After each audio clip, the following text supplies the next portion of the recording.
welcome everyone to visiting scholar Professor Aaron James's talk. Before we get started, I will ask my student James to introduce Aaron. So James, would you like to come up here?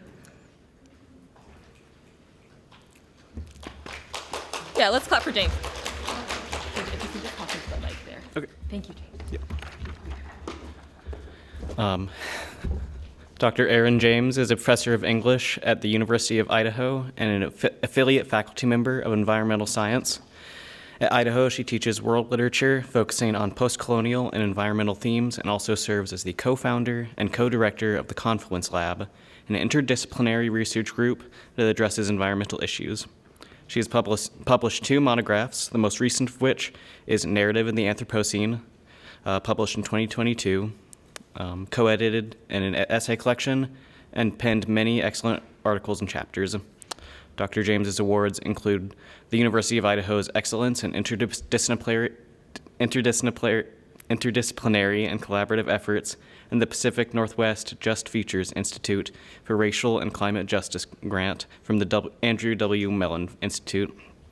She formerly served as the president of the International Society for the Study of Narrative, and you can listen to her on the affiliated podcast Narrative for Social Justice. Dr. James's work examines the intersection of eco-criticism and narrative theory, specifically in the context of climate change and climate justice. My senior English class had the opportunity to study her groundbreaking forthcoming paper, which she co-wrote with dendrochronologist Nick Koenig. The paper, entitled Provocations of Tree Ring Narratives, Dendronarratology, Transmaterial Narratology, and the Ecology of Narratives, introduces the idea of dendronarratology, or the study of narrative and authorship within the medium of tree rings. In addition, the narratives are extended through reflections of material conditions that would cause the trees to create said narratives. In this way, Dr. James applies elements of historical materialism to dendronarratology. This is a fascinating field of study, so it was a delight to get to read something so robust despite being in its nascent form. All of this is to say, I'm honored to welcome Dr. Aaron James for a talk entitled Building the World with Narrative in an Era of Climate Change.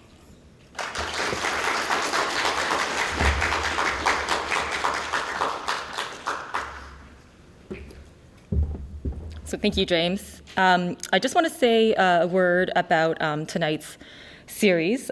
This talk is part of the Critical Perspective series of 2024-2025, hosted by the English department. This series brings together the analytical insights of scholars and teachers working in literary and cultural studies into our English classrooms and our broader academic community at UNC Asheville. This year, as I hope you can tell, I really wanted to bring in someone strongly interdisciplinary. The topics featured in the Critical Perspective series enrich current classes that are offered by faculty members and collectively range across various approaches and subjects in contemporary literary studies. For making tonight's event possible, I want to thank my chair, Gary Edery, and the Department of English. I'd also like to thank Melissa Burchard and the Mills Lecturer Fund Committee. I want to thank Krissa Sinkovic from marketing, who became a one-person department after all her colleagues fell sick. I want to thank our IT staff. I want to thank Ren Williams, the English departmental assistant, who is always impossibly on top of things. And I really want to thank Kent Thompson as well, with whom I've been corresponding for way too long about this. So thank you, Kent, for your patience. So that's all for me. I'm Professor Angela Du in the English department. I'm a postdoctoral fellow there, and I will turn it over to Aaron now. Afterwards, there will be some time for Q&A.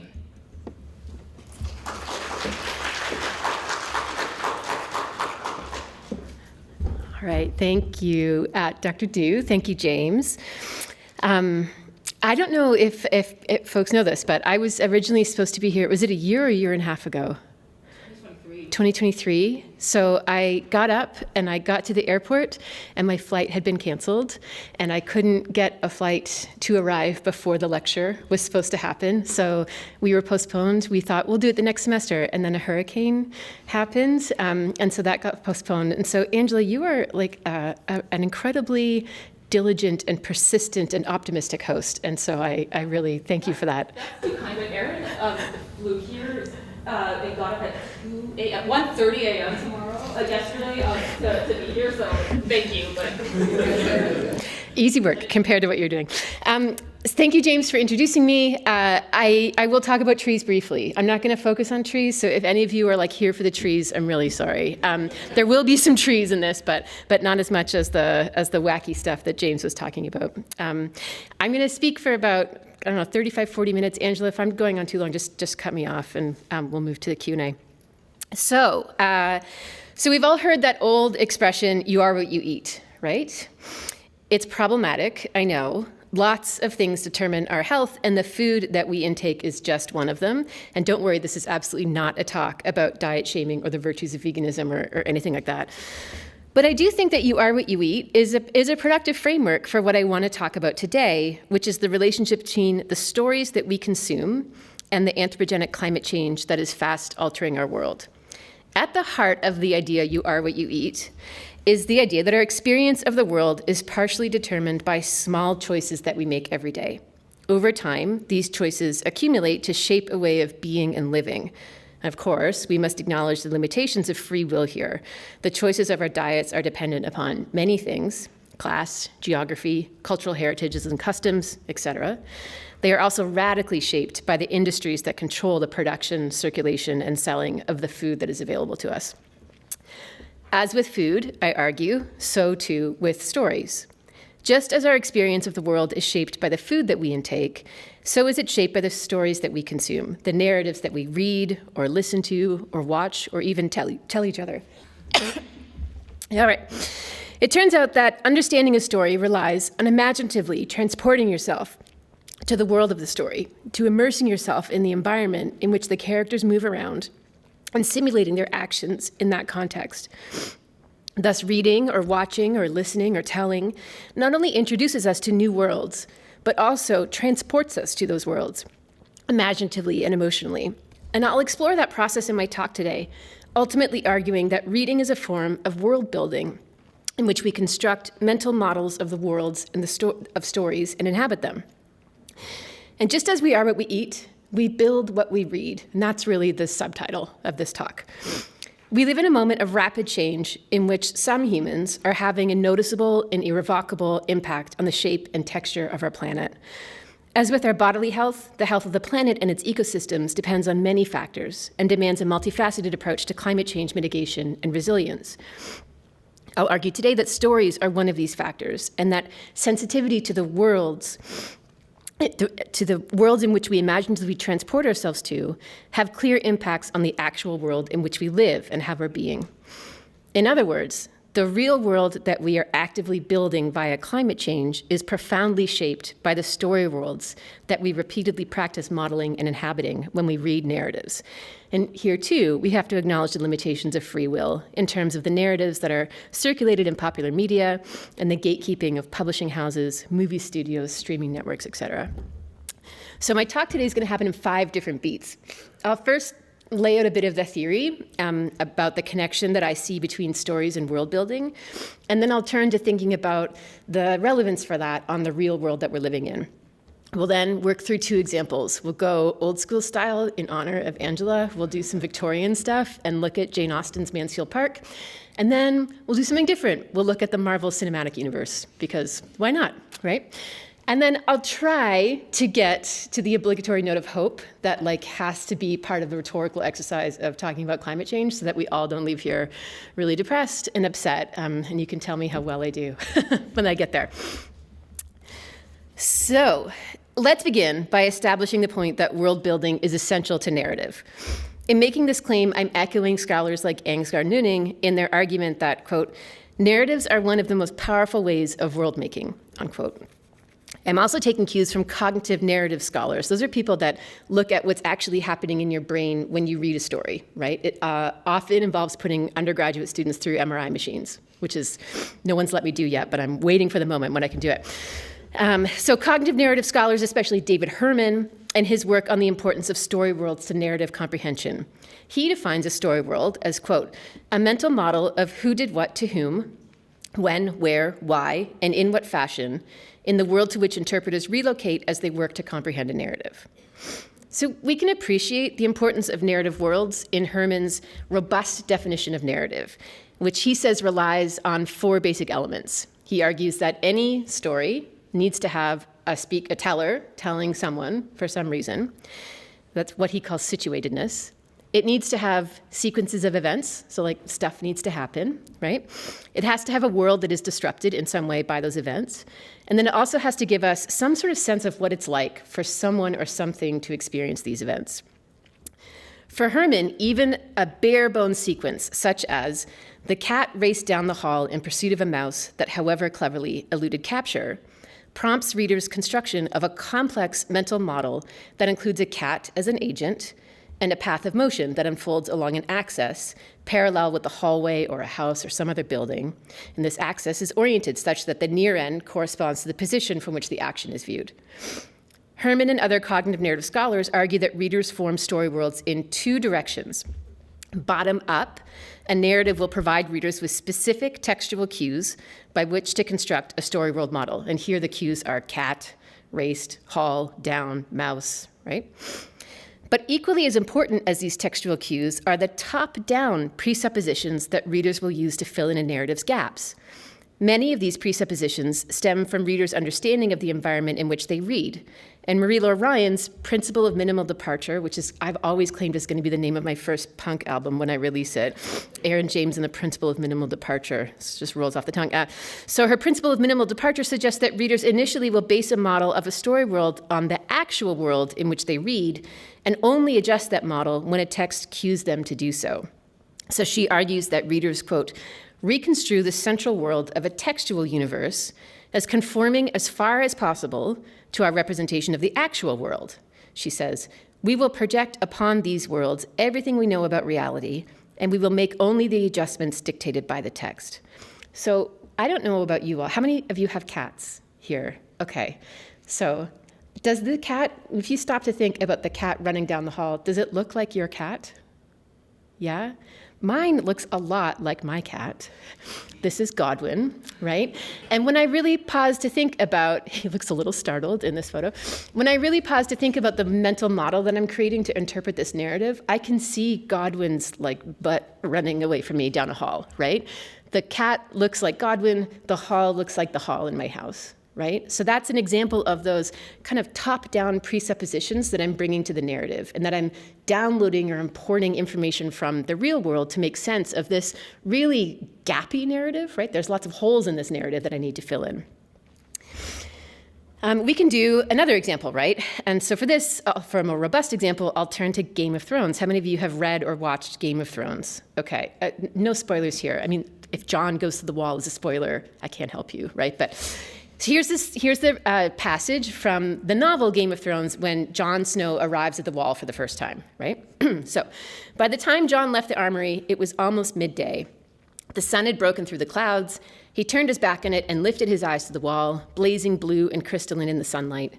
Even after all these weeks, the sight of it still gave him the shivers. Centuries of windblown dirt had pocked and scoured it, covering it like a film, and it often seemed a pale gray, the color of an overcast sky. But when the sun caught it far on a bright day, it shone, alive with light, a colossal blue-white cliff that filled up half the sky. You could see it from miles off, a pale blue line across the northern horizon, stretching away from the east to the west and vanishing in the far distance, immense and unbroken. This is the end of the world, it seemed to say. So if you have seen the TV show Game of Thrones, your wall probably looks like this. Right? There's the wall from the television show. And that's picking up on some of the cues that we just read, right? It's like stretches from east to west. It seems to say this is the end of the world. It was windblown, pocked and scoured, right? But when I first read Game of Thrones, it was before the TV show, because I'm old. And I had been living in the UK for a long time and was familiar with Hadrian's Wall that stretched from east to west and separated the northern wildings from the rest of the civilized, population in England. Big bunny quotes there, right? And so my initial understanding of the wall looked more like this more modest picture here, right? And I had to do quite a bit of updating when I got to the television show. Like, wow, oh, that's more grand than I had in my head, right? Okay. So that's kind of my theoretical, potted version of what's happening in our minds when we're reading and how the world that we read in or watch or listen to is really popping up in the text that we read in kind of surprising ways. I want to turn now to thinking about the relevance of this for climate change and the real world that we're living in right now. So in July of 2023, the Anthropocene Working Group, or the AWG, which is a group of geologists, pointed to a small, little-known lake in Ontario, Canada, as ground zero for a new geological epoch. Because of the unique shape and size of Crawford Lake, the sediment at its bottom has remained undisturbed as it has accumulated over the past centuries. A sampled core of that sediment thus provided the AWG scientists with a clear, what they call golden spike of the Anthropocene. Plutonium isotopes from the early 1950s hydrogen bomb testing, they argue, signify a sharp shift from the Holocene, the previous geologic epoch, to a new epoch in which humans are directly and visibly leaving their mark on the planet. This was really startling news to me when it happened, because I used to hang out at Crawford Lake as a kid, right? And I kind of have pictures of myself mucking around in Crawford Lake, and so it kind of hit home, this news of the golden spike being located here. What interests me, other than that kind of biographical anecdote, what interests me about this search for the golden spike and its declaration that the Anthropocene, by definition, is a concept that hinges upon humans writing the world. The scientists of the AWG root their understanding of our current epoch in a specific physical marker, a semiotic sign that records the ability of humans to produce a world inscribed with human activity. The AWG's definition of the Anthropocene depends upon the recognition that humans in this epoch literally write the world in our own image and inhabit that changed reality. This fascinates me because, as I've been saying, I understand narratives too of records of humans writing and inhabiting worlds. I just want to, here's the trees. For those of you who were in Dr. Du's class this morning, I'll just kind of pause here to talk about a different vein of my work that looks at or picks up this idea of the sequences of events as recorded in geologic strata can be read as some kind of narrative, right? There's some sort of what we might say a degree of narrativity in those sequences of events.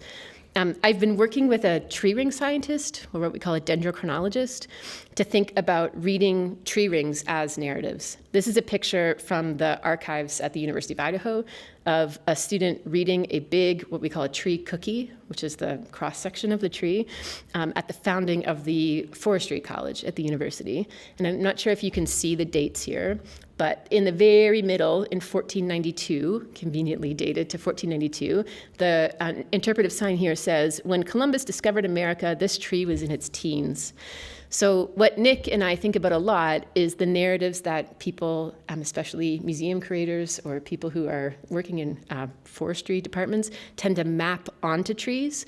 Maybe trying to scrub those from the trees to think about the stories that are present in the tree rings themselves. So stories of drought and fires and beetle infestations, right? I'm getting closer to what the actual material is saying rather than mapping some sort of human experience onto those trees. Okay, but I can talk about that more later, but I just wanted to put trees in there because I heard people were interested in trees. So anyway. So and here, this is getting back to the Anthropocene. I've obviously done some janky geology here, right? This is a very old geologic diagram, and I've shoved the Anthropocene at the top of that, right? But so getting back to this new epoch that we're in, right? Of course, I want to acknowledge that differences between the Anthropocene's golden spike and readers' transportation to narrative worlds apply. The AWG's definition of the Anthropocene involves physical markers of human activity in the real world, while narrative comprehension demands that narrative interpreters mentally translate symbolic cues, and these could be scratches on a page or waves of light that are hitting your eyes or waves of sound that are hitting your ears, into an imagined world to which they then mentally shift. Yet I see the similarities between the two as rich and productive, as both the Anthropocene and narrative comprehension involve the inhabitation of worlds that begin in the imagination of humans and reflect back to them their own attitudes, values, and behaviors. And in this sense, both the epic and narratives are products of distinctly human forms of cognition that stand to have powerful real-world effects. So a key point that I want to make today is the recognition that if the Anthropocene is the product of humans writing a world and then living in it, narratives offer us fertile ground by which to study the process of world construction and habitation. Basically the mechanics of how did we get here, right? So I understand a narrative's contextual and spatializing cues as essential to a reader's ability to model and inhabit a story world, and thus comprehend the actions of narrative characters via a rich appreciation of surrounding and context in which those actions take place. All right, so let's turn to some examples. Let's go Mansfield Park first. I'm out of my comfort zone here. I'm not a Victorian lit specialist, but this is an interesting example, I think. So a key argument in my understanding of narrative and anthropogenic climate change is that we can productively understand narratives as imaginative tools by which readers practice world building, right? And therefore, kind of a simulation of what we're doing in the actual world. That practice, in turn, allows us to flex our cognitive muscles and develop familiarity with certain types of worlds. And that practice, I argue, makes the literal building of certain worlds easier and more likely in the real world, right? The more that we develop comfort imaginatively with certain worlds, the more likely we are to kind of enact them around us. So let's turn to an old favorite, Jane Austen, for an example. This is the opening line of Mansfield Park. About 30 years ago, Miss Maria Ward of Huntington, with only £7,000, had the good luck to captivate Sir Thomas Bertram of Mansfield Park in the county of Northampton, and to be thereby raised to the rank of baronet's lady, with all the comforts and consequences of a handsome house and a large income. Good for you, Maria. In this establishing line, readers must model the physical space of the story world via its relationship to characters. Mansfield Park as a house, a park, and a garden initially holds meaning for readers only in that it signifies a clear step up for Maria Ward. It is her stolid inhabitation of the setting that marks her as titled by the British Crown. So too, later in the novel, does Southerton Court hold meaning as a primary identifier of the old money of the Rushworth family. As she approaches the estate for a visit, Maria Bertram notes with, quote, an elation of the heart, unquote, that the woods through which her barouche passes, quote, belonged to Southerton, and that it was now all Mr. Rushworth's property on each side of the road. The woods and gardens of Southerton, like Mansfield Park, don't exist in the story world in their own terms, right? They exist to tell us about the characters. They are signifiers of Bertram's and Rushworth's fortune and the latter's potential as a husband, as well as the stable backdrop that affords his courtship of Miss Bertram. As the carriage drives deeper into the estate, she becomes further enmeshed in the signs of its wealth, and her, quote, Rushworth feelings increase, right? I'm especially interested in Austen's representation of these two locations because of the paucity of details by which readers must model them, right? These are essential they're iconic, right? Locations, they're essential to our understanding of the novel, as these covers suggest, and yet Austen never really pauses to describe for us Mansfield Park or Southerton. The narrator tells readers that Fanny, our protagonist, is initially astonished by the grandeur of Mansfield Park, such that, quote, the rooms were too large for her to move in with ease, and she crept about in constant terror of something or other. So you get a sense it's really big, right? Readers know that other characters speak of Fanny when she leaves the drawing room for bed each night, so we can now populate it with drawing room and bedroom. And that Edmund, her love interest, and her cousin, right? Yeah, okay. Edmund discovers her crying on the attic stairs. So we now have an attic with stairs up to the top, but additional details of the house remain largely unnarrated. Similarly, spatializing details from Mansfield's grounds mainly exist in the gaps of the novel, or what we don't get explicitly narrated. Readers know that the estate boasts a house and a parsonage, and that Fanny feels forlorn in the shrubbery, in addition to the house's drawing room and schoolroom. But we must mainly rely on presuppositions and assumptions of what a 19th century English baronet's estate looks like in the real world to model this setting. The narrator similarly tells us that Sotherton contains the, quote, ancient manorial residence, unquote, of the Rushmores, an unlocked iron gate in its gardens, and, quote, spacious stone steps before the principal entrance, unquote, but doesn't give readers many more details beyond these. So to model Sotherton Court, as with the interpretation of Mansfield Park, we have to import a lot of details to fill in the gaps of the narrative. That's all fine, right, and interesting, but what I'm really interested in is the other assumptions that the text relies upon, right? In addition to having us import ideas about what an estate like Mansfield Park looks like in the real world, the passage of Maria Ward also encourages us to import other, maybe more hidden or deeper rooted assumptions.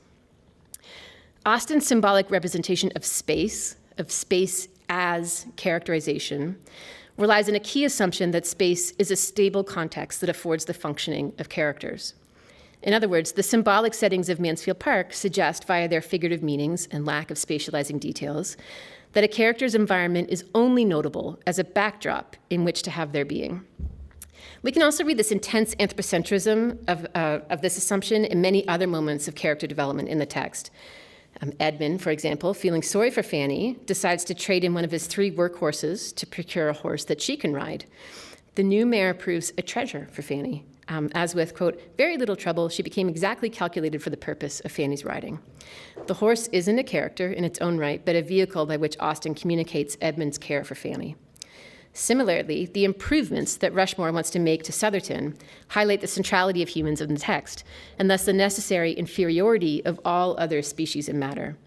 At Henry Crawford's and Miss Bertram's encouragement, Rushmore dreams of planting a shrubbery and cutting down an avenue of old oak trees. The novel makes clear that these improvements are for the benefit of human characters. Mrs. Bertram notes that, quote, one likes to get out into a pretty shrubbery in fine weather, unquote. While Rushmore justifies the felling of the oaks by recalling that the cutting down of, quote, 2 or 3 fine old trees, unquote, that grew too near to the house opens up the prospects amazingly. So as with Fanny's house, the narrative places emphasis on humans at the cost of other species here. The human characters are central, and the peripheral animals and plants of the world exist only for their amusement. Now, anyone who's kind of studied post-colonial theory will see that I'm doing a very, very, very thinly disguised riff on the work of Edward Said, right? Edward Said is one of the OGs of post-colonial theory, has a very, very famous reading of Mansfield Park, where he talks about Sir Thomas Bertram's fortune and where it comes from. Sir Thomas Bertram has plantations in the Caribbean, and this is generating the money that is allowing Fanny and Edmund to fall in love and kind of, literally funding their marriage. It is also what pays for all of this that we see, right? We never see the Caribbean in the novel. We never go to the Caribbean. We never encounter an enslaved person who is working on the plantation. All of that is kept off stage, right? But Said argues that we have to have some sort of understanding of that context to literally understand what's happening in this novel, right? So what Said's doing with imperialism, I'm trying to do with anthropocentrism, right? And call attention to the ways that it's not only kind of human histories that are being relied upon as we have to download information to bring to bear on this text, but also, incredibly deep-seated assumptions about the place of humans in the world, right? And our relationship to other species. Okay, so that's Victorian lit. Let's get to the good stuff. Yeah, just joking. I would never, Angela. Okay, so let's talk about the Marvel Cinematic Universe, right? So for a second example, let's turn to perhaps the most popular narratives of this moment, those of the Hollywood mega franchise. So installments of the Avengers series are an obvious place to begin, as they are clearly steeped in the discourse of the Anthropocene.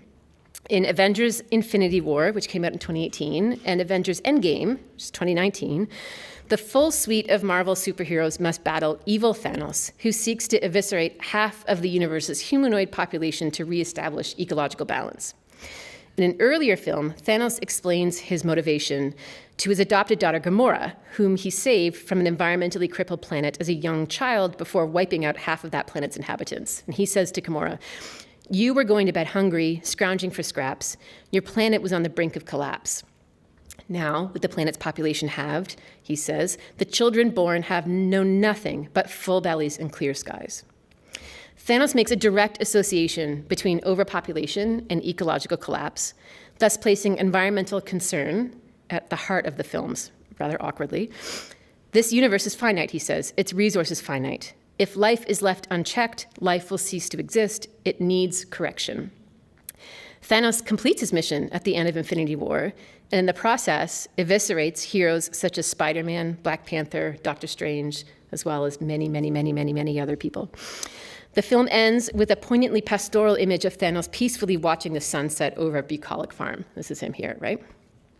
The problem with the film's environmental message, of course, is that it's articulated by the villain, right? It's also genocidal, which is also a problem, right?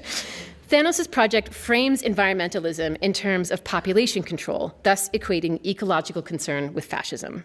And critics have lambasted the film's environmental content. So Michael Svudoba, who's writing for the Yale Climate Connections, argues that the film tacitly delivers this toxic message: environmentalism equals mass murder.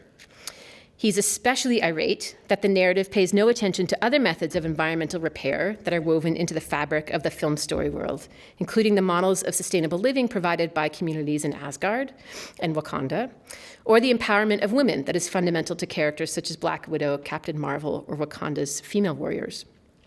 Svoboda's critique culminates in the potent point that the film's environmental wrongheadedness is alarming because its underlying message is not limited to the movies, but, quote, has circulated at different times with varying degrees of virulence amongst conservative climate dismissives. The film's content, he argues, plays into right-wing understandings of environmentalists as killjoys at best and eco-fascists at worst.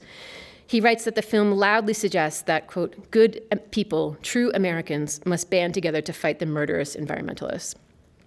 So I agree with this critique, right, of the dangerous content of Infinity War, but I see an even bigger problem in the way that the film is set up, right, in the broader formal context of the Marvel Cinematic Universe, or the MCU.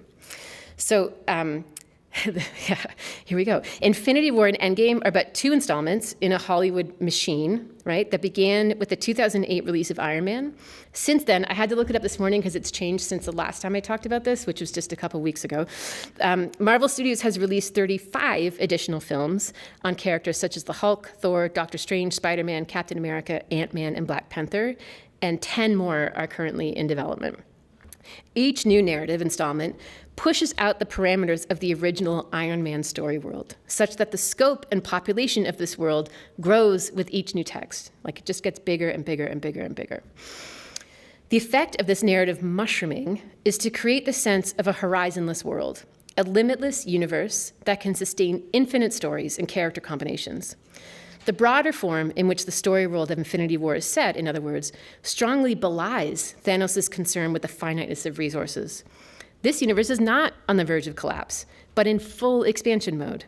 If left unchecked, it will not destroy itself, but will continue to swell and spread. So I see a particularly disturbing set of attitudes, values, and behaviors laced into the MCU, and Infinity War and Endgame in particular.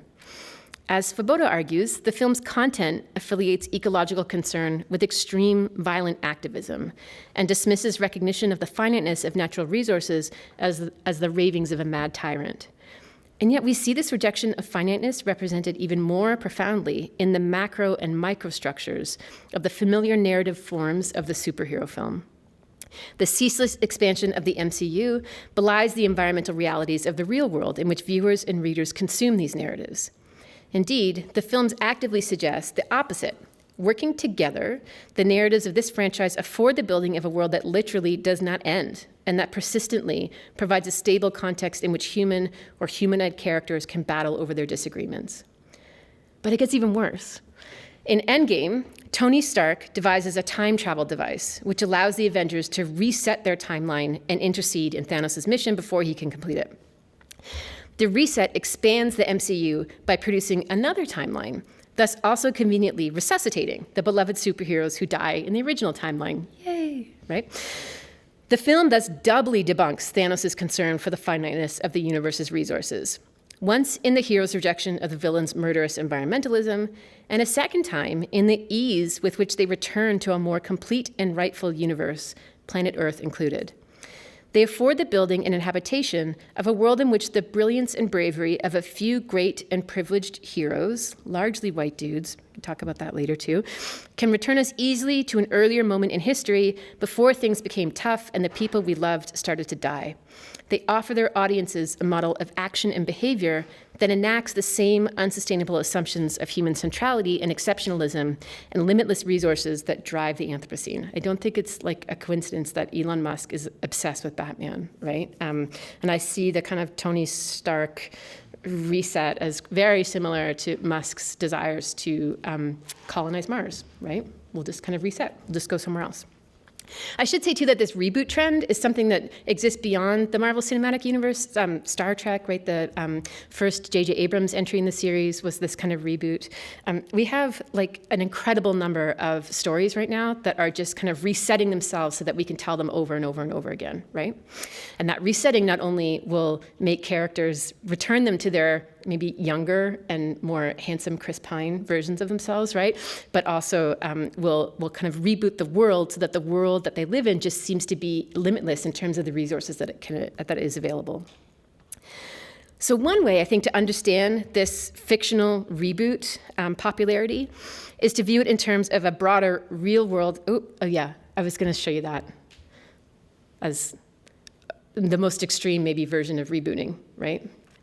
Also, it's just fun to look at. But I'm going to change it now. This is a bit distracting. Okay. One of the ways to understand this fictional reboot and regeneration is to view it in terms of broader real-world contexts of a heightened anxiety about extinction. In The Sixth Extinction, which is tragically 11 years old now, right? It's a book from 2014. The warning still stands. Elizabeth Kolbert explains that the anthropogenic climate change that defines our current moment is ending life on our planet at an extreme rate. Upon discovering underground reserves of energy, she writes, humans began to change the architecture of the atmosphere and the climate of the oceans. And she writes, some plants and animals adjust by moving, but a great many, at first hundreds and then thousands, and finally perhaps millions, find themselves marooned. Extinction rates soar and the texture of life changes. Her book meticulously documents the end of various species and concludes by asking what might become of the species pulling the levers of extinction, right, or humans. She raises two possibilities. Either human ingenuity will prevail, Tony Stark will invent his time device, right? Or we too will eventually be undone by our radical alteration of the planet. Our time, in other words, stands to also come to an end. Bill McKibben's 2019 book is among a slate of environmental texts that echo this focus on extinction. Subtitled, Has the Human Game Begun to Play Itself Out? His book, Falter, directly connects the shrinking resources of planet Earth with the dwindling future prospects of our kind. He writes, this, and this is in italics, just so you don't, in the original, so you don't miss it, right? The size of the board on which we're playing the game is going to get considerably smaller, he says, right? And this may be the single most remarkable fact of our time on Earth. As he bluntly states on the book's opening page, quote, between ecological destruction and technological hubris, the human experiment is now in question. So when we read this pattern of revival and rebooting within this context of extinction and the precarious future of the human species, we can see the establishment of new timelines in these texts as a formal mechanism of denial, as a structural device that ensures the continued vitality of human, context be damned. These narratives suggest that should things go wrong, we simply reboot. They afford the mental modeling and emotional inhabitation of a world in which death and annihilation are not real concerns, as characters will inevitably reappear, sometimes even more vital and vibrant versions of themselves. The resources of the universe do not shrink, but expand, allowing the human game to play on, add infinity war, right? Our future, at least in these narratives, looks bright and assured. And the narrative forms of these texts afford interpreters a strong imaginative model of building this promising future that denies real-world environmental realities. So I find these movies just the most depressing things you could absolutely watch. And I'm sorry if I've ruined them for you by making that argument. So on to the obligatory note of hope in that regard. What do we do, right, with this insight into the relationship between the stories we consume and anthropogenic climate change? One response, I think, suggests a surprising project for literary and environmental humanities scholars, and that is to study the quote-unquote wrong type of stories, or the type of stories that foster the attitudes, values, and behaviors that drive anthropogenic climate change by relying on the damaging assumptions of human superiority that have helped to produce the Anthropocene. And again, I'm returning to Said here, right? It's in his book, Culture and Imperialism, he makes a case for reading imperial literature, right? In addition to new texts that are written by writers from formerly colonized countries, right? So I'm kind of, until now, environmental humanities scholars in particular have been very, very, very concerned with accurate and, daring representations of climate change. We haven't so much gone back to the old texts to think, what are these texts doing in terms of climate change? How are they circulating ideas that are helping to foster these damaging human attitudes that are driving climate change? Such a study, I argue, can help us understand better the processes of world building that texts like Mansfield Park afford, and that play a role in the rewriting of the real world. This is a very different project, like I said, from that which is currently dominates environmental humanities scholarship, which tends to query how realistically a narrative represents climate change, or how climate change explicitly registers in character, plot, and setting. Instead, or in addition to that, I suggest that we can ask, what type of world does this text encourage readers to model? What attitudes, values, and behaviors does this world rely upon and assume?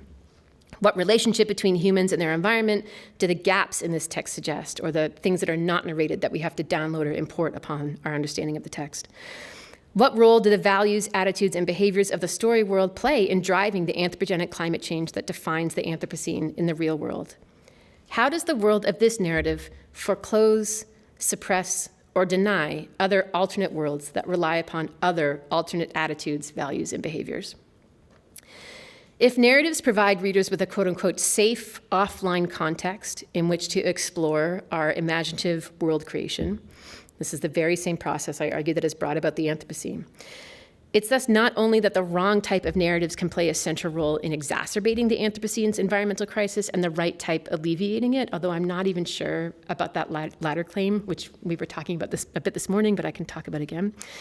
So it's not only that the wrong type can exacerbate climate change and the right type alleviate it, as many environmental humanities scholars argue. It's also that narratives at their core can help us understand how humans write and inhabit worlds, thereby shedding light on the irrevocable human writing of an altered, real-life, material world in the Anthropocene. A second response, or maybe way to look for hope, is, to put it bluntly, promote the consumption of really weird stories. Yeah? So I regularly teach undergraduate and graduate level courses on climate change fiction, and my favorite narratives to teach are not so much the ones that are really interested in scientific accuracy, like what is projected to be happening in this part of the world in the year 2050 and how can I represent that, but the ones that are just really, really strange, right? And a kind of classic example of this now would be Jeff Vandermeer's novel, Annihilation. Has anyone read this novel? It's really great. Yeah, I read it in one sitting. I couldn't put it down. The premise of this novel is that we have our narrator, who's an unnamed female biologist, is joining a group of other women to explore a mysterious place called Area X, being sponsored by a shady government organization, right? So we have our biologist who's narrating, we have a surveyor, we have a psychologist, and I think an anthropologist, I think. The linguist never makes it into Area X, because language fails in this place, right? When they get in there, all sorts of weird things start to happen, but also the biologist's narration of this place is really weird. She discovers this underground structure that she insists on calling a tower, right? So every time you read that in the book of the biologist descending into the tower, it messes up your mind, right? Because it just doesn't quite make sense. It's really, really hard to map that or model that, right? It's almost as if the text is asking you to be aware of how you are modeling this world and the limitations of your modeling of this world. There are many other examples in this text of how things kind of strategically, I would say, resist mental mapping in that way. For me, this is the real benefit of fiction or narrative in this moment. Not so much that it can bring to life scientific projection, but that it can help us flex the cognitive muscles that we will need to survive in a world that literally doesn't make sense to us, right? And I thought I'd end on a note of hope, but that's as good as I got. So I'm going to end there. Thank you so much for listening today. Thank you.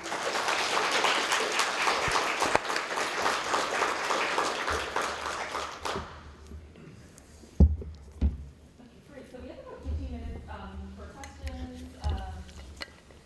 If anyone has questions, raise your hand. I will come to you.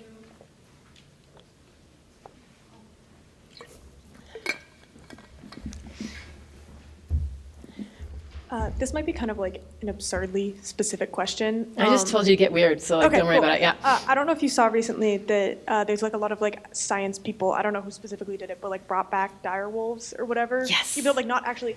When you were talking about the rebooting thing, that kind of reminded me of that. That's sort of like, let's bring back old long dead species instead of like actually trying to help ones that are still alive. And I just wanted to ask like if you think that there's a connection between like these like reboot stories that we're telling and this sort of like nostalgia almost culture that we live in. I mean, there's such a Game of Thrones And- connection there too, right? Like, don't you want a dire wolf Yeah. after Jon and his ghost, right? Yeah. Yeah. Sorry, I cut you. Did you want to say anything else? Oh no, cut you I off was just there. gonna say like connection between that, like the stories that we tell, and Yeah. then what we actually do with like scientific stuff in real life. Yeah.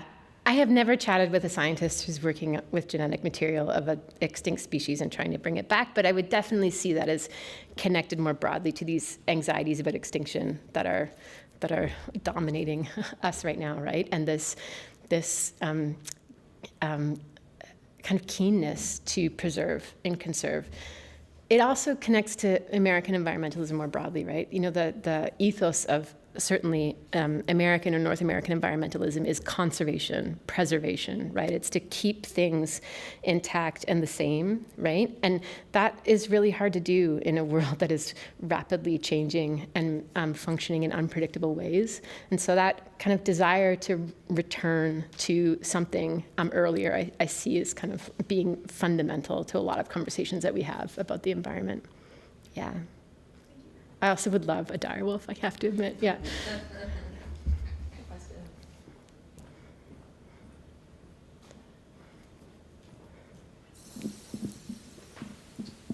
How do you recommend moving forward in the weird and not getting lost in the weird? Oh, great. Yeah. I mean, partly I think you need to get lost, right? That's what I find so interesting about these texts. If anyone has a really weird text that they want to recommend to, I'm all yours, right? I've been thinking a lot about older weird stuff that was written before like climate anxiety was really a thing. Vandermeer's novel is very much steeped in climate anxiety. He's been like very public about that, right? But you know, what about really, really weird older stuff from modernist era, early 20th century, or even farther back? It would not be classified as climate change fiction by any respectable scholar these days, right?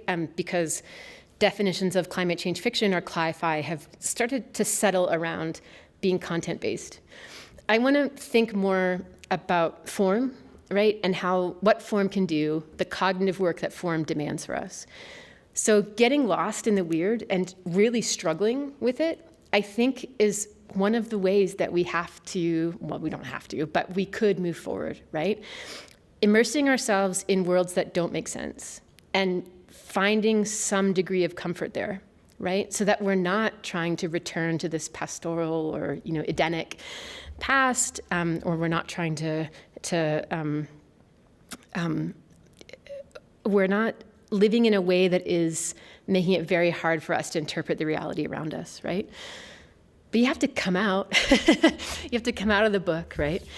I could talk about this for hours. There's a whole, but we were talking over coffee earlier about this this new kind of trend in literary studies to do empirical studies of literature, right? So this is like trying to quantify the effects of certain texts on readers.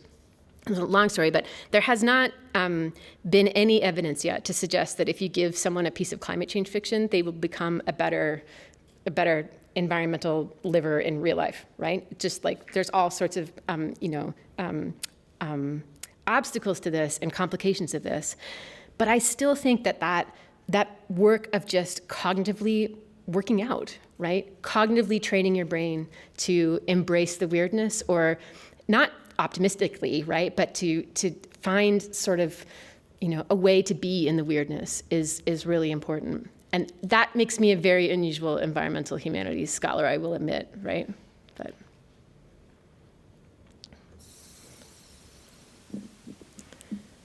Thank you so much for this wonderful lecture. And my question has to do with immersing ourselves in worlds that don't make sense in order to cope. But then I worry that if we do that, we might end up embracing escapism instead of making our imaginations active and creating new futures that we can actually live in. So how do we immerse ourselves in what's weird in a way that can nourish the imagination to proceed to the next level? Because if we stay in the weird, again, we're lost. yeah, Or we are escaping. But escapism doesn't really do anything. Yeah. What we need is to actively create and actively imagine better worlds. So how do we do that? I don't know. I was joking with folks at coffee today. I got asked a similar question, and I said, if I could answer that, I'd name myself benevolent dictator and rule the world, and we'd all be better off for it, right? I'm not sure. I definitely am not advocating for some sort of hellish future in which we are all living in VR machines and completely escaped into narrative. That's absolutely not what I'm advocating for, right? I think being self-conscious of the exercise that we're doing, so that we are aware that we are reading weird texts, we are struggling to map them and inhabit them, right? And that is not a form of escapism, but it's essential work that we need to do to be better prepared to live in the world that we're living in, I think is part of it. So self-awareness, I think definitely is part of it. I'm not so worried about escapist into really weird stories, because these weird stories are not often pleasurable to read. They're really hard. They're hard on purpose, right? They're hard to get your head around. And so I'm not too worried about that. I think the risk of people escaping into weird stories is a risk I'm willing to take. But yeah, I don't know. I'd like to keep thinking about it. But yeah, thanks. It's like the question. Yeah.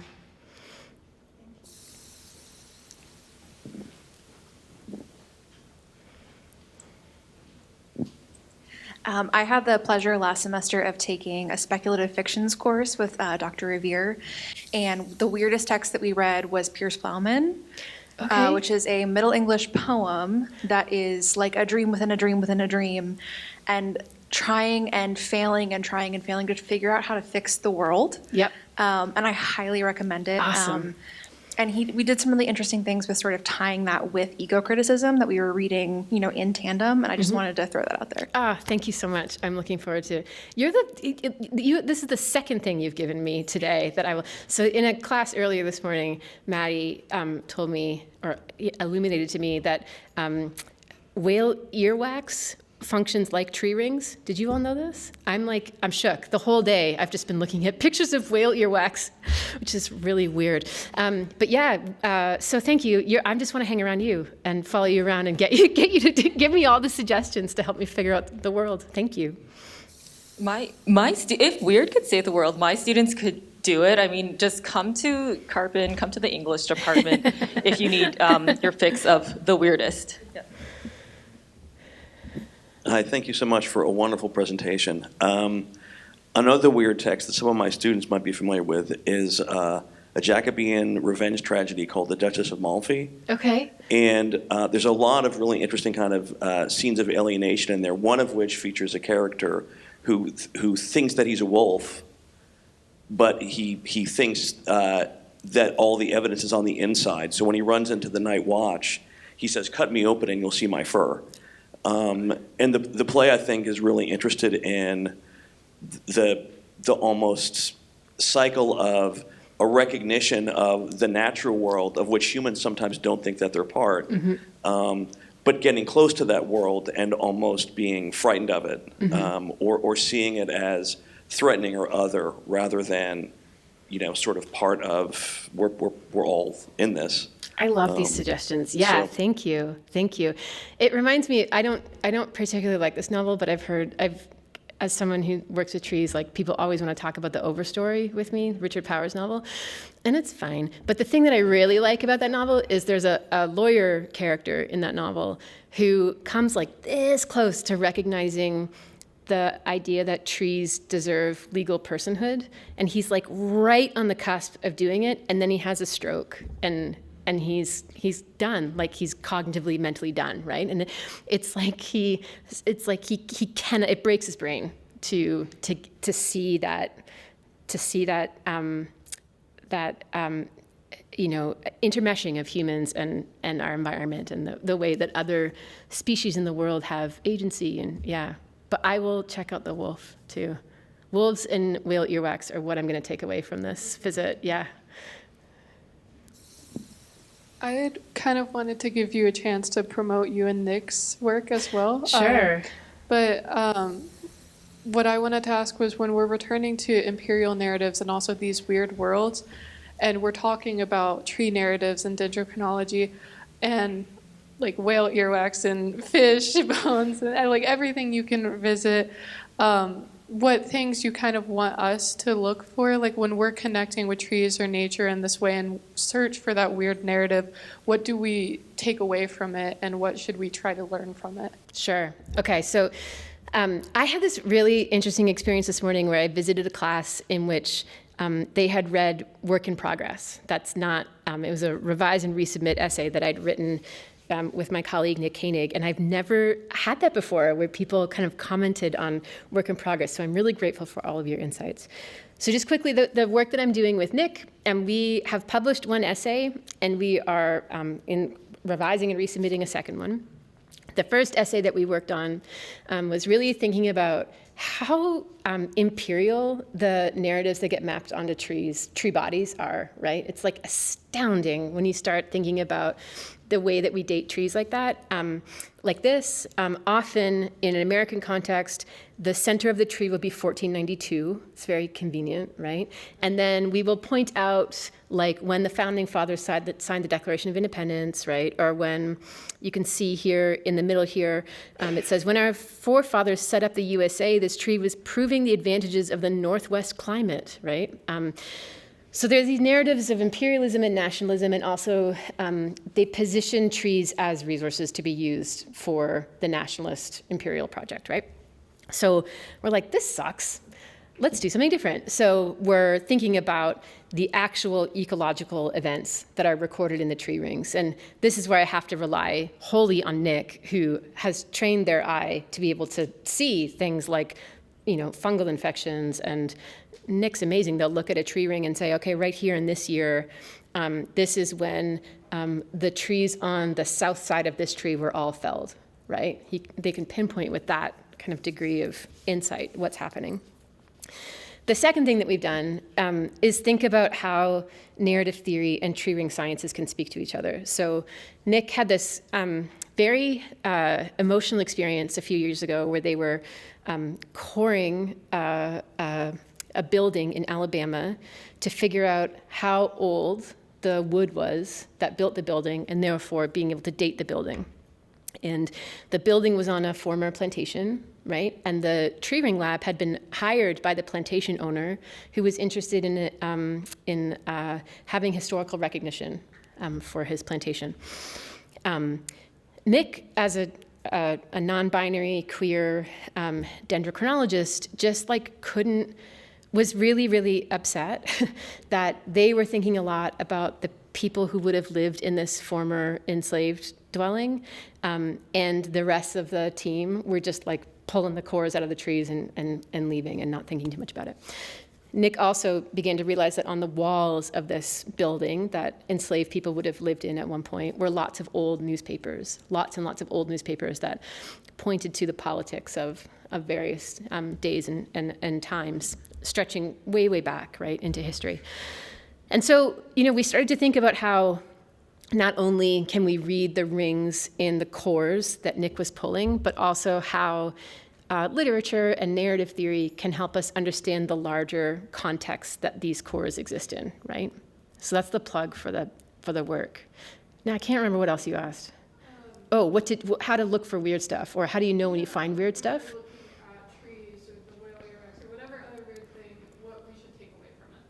Yeah. Okay. So the thing that interests me about trees, we talked a bit about this morning. There is a really common project in the environmental humanities and new materialism and eco-criticism and narrative studies too, of looking at narratives of non-humans or narratives that feature non-humans and thinking about the ways that those narratives encourage human readers or watchers or listeners to reimagine the kind of non-human thing, right? So example, the giving tree, right? It's like a narrative that features a tree, right? How does this narrative about the tree that features a tree character encourage us to think about trees in a specific way? And that's great. That's a really, really good project.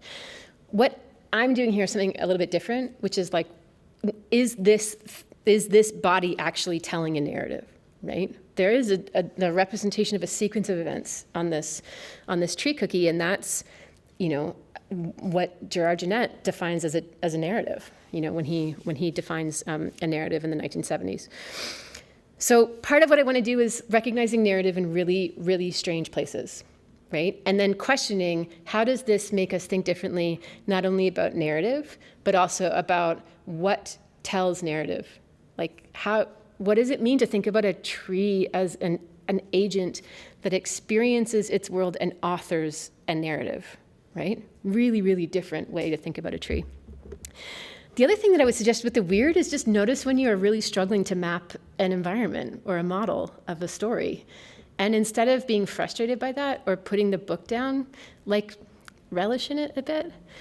There's a science fiction writer, William Gibson. Does anyone read any William Gibson? Yeah, I used to really, really not like reading his stuff because I find his worlds very, very difficult to model.